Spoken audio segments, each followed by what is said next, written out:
यहाँ पर सुबह 7 बजे श्रीमद् भागवत के मूल श्लोक आरंभ हो जाते हैं। 10:30 बजे तक मूल पाठ चलता है, फिर 5:30 बजे से आरंभ होता है जो 7:30 बजे तक चलता है।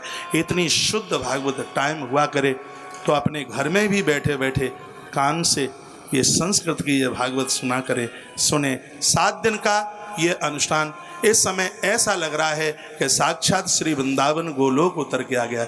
जिधर जाओ उतनी ध्वनि। गुफा आश्रम की तरफ चले जाइए, वहाँ रामायण की चौपाइयाँ सुबह से ही मंगलवाणी में आरंभ हो जाती हैं। इधर आइए तो इधर हरदम पूरा का पूरा अनुष्ठान चालू है। और ये 7 रात्रि तो देवताओं के लिए भी दुर्लभ हैं। निश्चित रूप से ये कोई पुण्य है आपका और मेरा भी। इसमें मेरा भी 24वां महीना चल रहा है, मुझे दूसरा वर्ष है जिसमें एक दिन के लिए भी कथा बंद नहीं हुई। टेलीविज़न पर, टीवी पर 2 साल से एक दिन के लिए कथा बंद नहीं हुई। और ये इतनी लंबी सेवा, और मुझे इस कथा का 2 वर्ष की इस कथा सेवा का जो भी कुछ फल प्राप्त हो रहा है, और वो ये हो रहा है कि मुझे आपके बीच में कुछ परोसने का सौभाग्य प्राप्त हो रहा है। और आज नहीं तो कल, कल नहीं तो परसों, और परसों नहीं तो 17 तारीख को आपसे पूरे नंबर लेके जाऊंगा, ये मेरा वायदा है। आप पीठ ठोकेंगे, कहेंगे बेटा कमाल है। बोलिए बांके बिहारी लाल की। मेरी कथा सभी वक्ताओं से मिलती नहीं है, मैं अपनी बड़ाई नहीं कर रहा हूँ। आज की आपने कथा सुनी है, कल फिर कथा हो मैं क्षेत्र में तो सुन लेना पंडाल में बैठ के, यदि ये कथा निकल आवे तो। मेरे लिए पोथी कोई अलग से नहीं बनी है, मैं पोथी उसी पोथी से कथा कह रहा हूँ जो भगवान वेद व्यास ने लिखी है। हाँ, अंतर इतना है, मेरी भागवत में एक शब्द भी हिंदी में नहीं है। ये संस्कृत टू संस्कृत है, ये चूर्ण का है, ये चूर्ण का है ये। और आज से 700 वर्ष पहले भगवान श्रीधर जी प्रकट हुए थे, और श्रीधर जी ने व्याख्यान किया था संस्कृत टू संस्कृत। इसको दूसरे शब्दों में श्रीधर टीका कहते हैं, जिसमें देखने के लिए भी एक शब्द भी हिंदी में नहीं है। ये संस्कृत टू संस्कृत है, वह पुराण मेरे सम्मुख है, मेरे सामने। एक बार जयकारा लगाइए, बोले बांके बिहारी लाल की जय हो, हनुमान जी महाराज की जय हो। विश्रमेणात्म शोचेन गौरवेण दमेन च शुश्रूषया सुहृदेन वाचा मधुरया च भू। नारी के लिए चाहिए कि उसके अंदर सेवा का भाव हो और परिवार को सबको अपना माने। अपने बच्चे इतने प्रिय लगते हैं तो देवरानी और जेठानी के बच्चे इतने प्यारे क्यों नहीं लगते? हम और आप सब रामायण पढ़ते हैं, तो क्या रामायण में ये संदेश नहीं है कि कौशल्या माता को राम से भी ज़्यादा भरत प्रिय है, और कैकेयी माता को भी भरत से ज़्यादा राम प्रिय है? ये उदाहरण आप देख लीजिए। राम का वनवास हो गया था, भरतलाल जी ननिहाल से आए। 1 मिनट में प्रमाण बस पूरा करता हूँ, 1 मिनट लगने भी नहीं दूंगा। तो भरतलाल जी आए और प्रसंग ये आता है कि भरत माता कौशल्या की देहली पर जाकर के लेट गए, आंखों में आंसू आए। सुमित्रा माँ दौड़ती हुई गई और कौशल्या को कहने लगी, माँ ऐसा लगता है कि दरवाजे पर पुत्र भरत आया है। माँ कौशल्या दौड़ती हुई आई और जैसे कपाट खोले तो भरत ने क्षण पकड़ लिए, और भरत ने कहा, हे माँ इस अपराधी पापी का मुँह मत देखना, जिसकी वजह से अवध अनाथ हो गया। हे माँ मेरी वजह से प्रभु वन बन के हो गए, मेरी शकल मत देखना। और उस समय माता कौशल्या ने भरत को उठा करके अपने अंक में लगा लिया तो और कहा, पुत्र राम का वनवास हुआ है और महाराज की मृत्यु हुई है। राम के अभाव में महाराज मौत को प्राप्त हो गए, लेकिन मैं अभी तक जिंदी हूँ। लोगों को इस बात का आश्चर्य हो रहा होगा, क्या राम से प्रेम कौशल्या का नहीं था? महाराज तो मौत को प्राप्त हो गए, लेकिन कौशल्या अभी तक जिंदी है।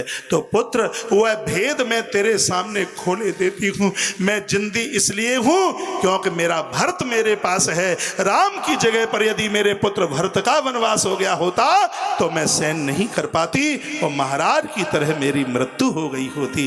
भरत को माँ कौशल्या ने पाला, राम को माता कैकेयी ने पाला। अपने बच्चों से आप स्नेह कर लें, ये कोई बहुत बड़ी बात नहीं। परमात्मा उसके घर में प्रकट हो जाता है। सो हृदय न चाहा। परिवार में जितने भी लोग हैं वो सब अपने लगे।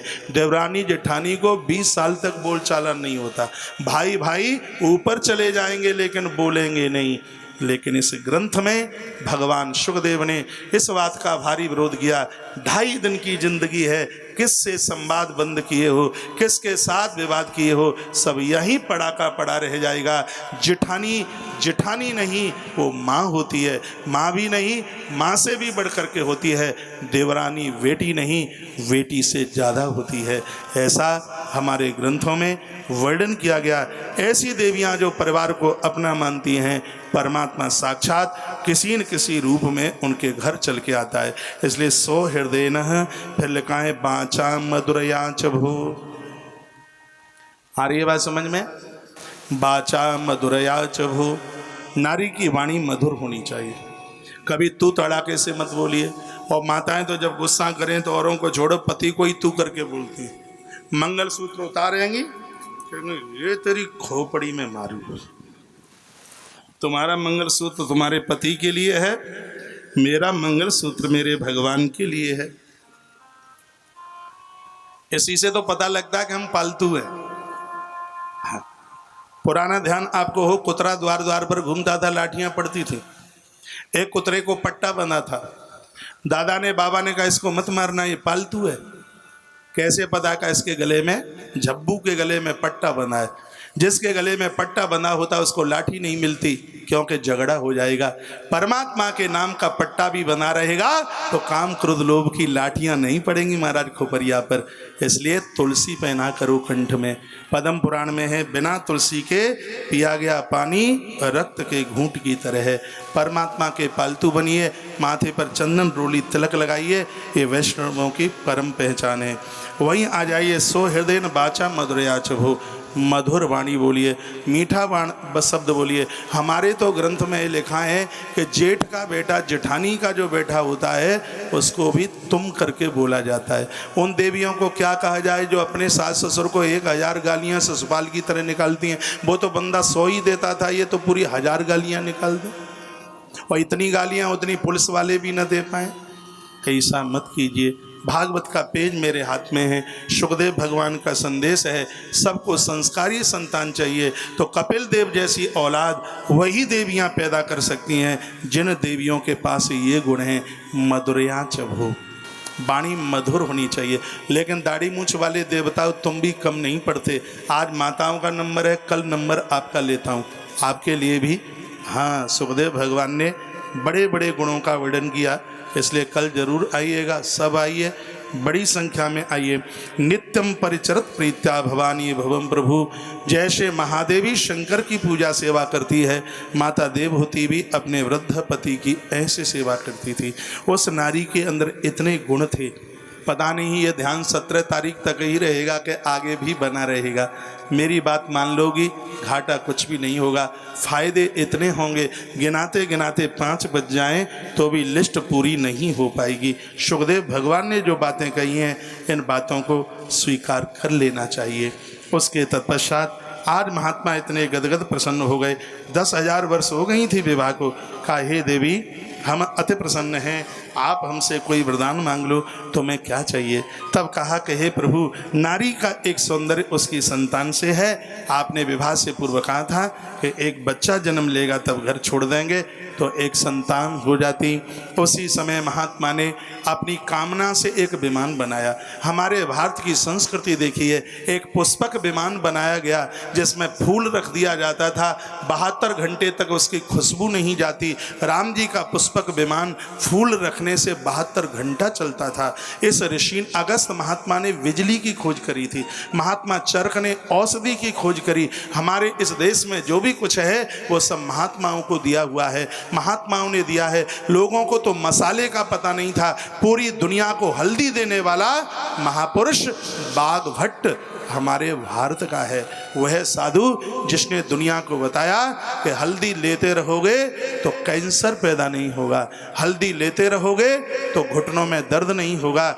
सब चीज़ों के, नींबू के बारे में महात्मा चरक ने कहा, नीम की पत्तियों के बारे में महात्मा चरक ने कहा। वो कहते हैं कि मैं लज्जित होता हूँ जिस भारत में नीम और नींबू पाया जाता है और उस भारत के लोग बीमार होते हैं। हर व्यक्ति को नीम की पत्तियां रोज लेनी चाहिए, नींबू का रस लेना चाहिए। हर व्यक्ति को सुबह जागते जागते गर्म पानी, वो कभी बीमार नहीं होगा, उसकी उम्रें बढ़ती जाएंगी। ये हमारे ऋषियों ने दिया। इस महात्मा परमात्मा ने एक ऐसा विमान बनाया जो कामना के अनुसार चलता था, इसलिए इसका नाम कामद विमान रख दिया गया। उस विमान में उन्होंने अपनी देवी को विंदुसर नाम के कुंड में डुबकी लगाकर एक युवान शरीर धारण किया और उस विमान में बैठ गए।